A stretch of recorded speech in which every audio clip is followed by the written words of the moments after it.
Amanda knew she would die if she didn't marry before she turned 35, but she stopped taking Tayo's calls. She blocked his number, deleted every message, ignored every knock. She loved him. That was the problem. If she married him, she'd be handing him a death sentence. And if she stayed single past 35, the curse would take her instead. The weight of that choice crushed her every day. She started spending more time alone, walking without thinking, sitting in silence, eating less. Maybe, she thought, she could find someone she didn't love, someone she could marry without guilt. But the thought made her sick. She couldn't lie to someone like that just to save herself. Maybe it would be easier to just let the curse take her. But Tayo wouldn't go away. Then one Saturday afternoon, he showed up at her house. She opened the door just enough to tell him to go, but he pushed past her and walked inside. "Amanda, what's going on?" he asked. She stayed quiet, but he kept asking. She tried to brush him off, told him she couldn't do this anymore and he should leave. But he didn't.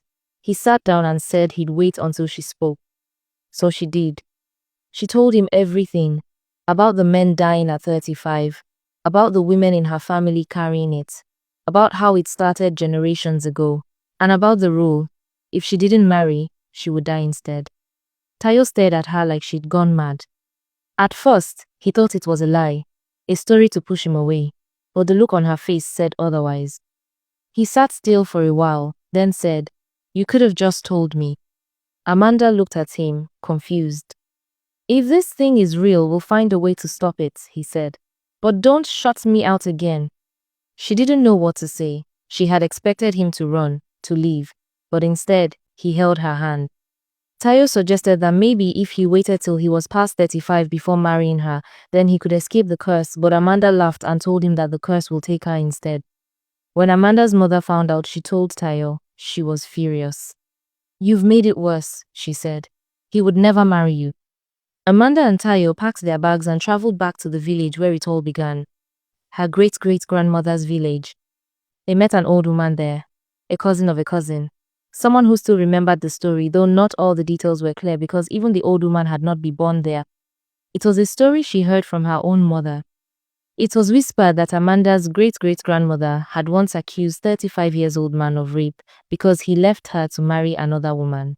The village stoned him to death before there was any trial. He had a young wife and an old mother who was a widow.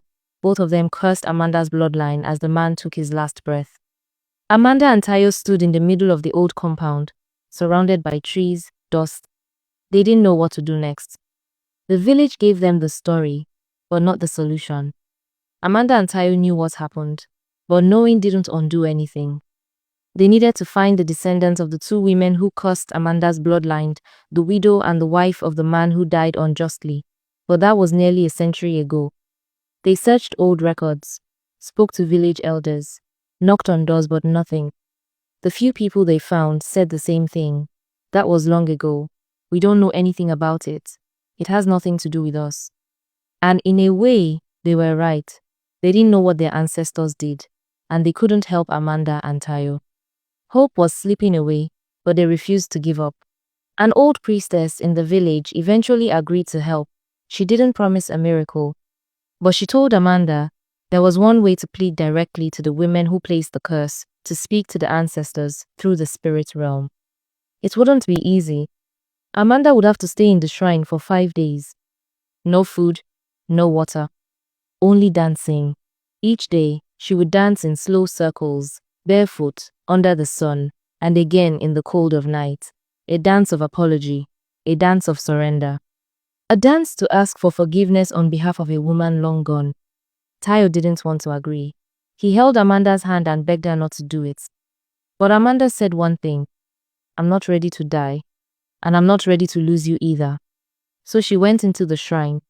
The first day passed slowly. By the third day, she was shaking. Her lips cracked from thirst. Her body trembled. By the fourth, Tayo thought she might not survive. He sat outside the shrine, praying, crying, waiting.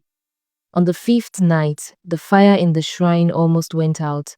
Amanda collapsed just before dawn, but she had done what was asked. When the priestess entered, she knelt beside her and whispered, They have heard you. It is finished. Amanda woke up hours later, weak but alive. The curse, the woman said, had been broken, but they weren't sure. Not really. When they returned to the city, life went on, but nothing felt normal. Amanda and Tayo got married quietly, and then the waiting began.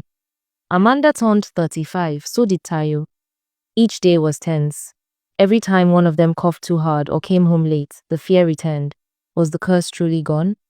Then the months rolled by and nothing happened. And on Amanda's 36th birthday, they cried in each other's arms. Not from fear, from relief. The curse had ended. Not long after, Glory came visiting. For the first time in months, she brought her children. She laughed again. She smiled again. She spoke with their mother like the silence had never happened. Because now, there was hope. Now, her daughter wouldn't have to live in fear. Now, their family had another chance. The choices people make today can shape lives for generations. So be careful what you do. Be careful who you hurt. Because some things don't end when your story does.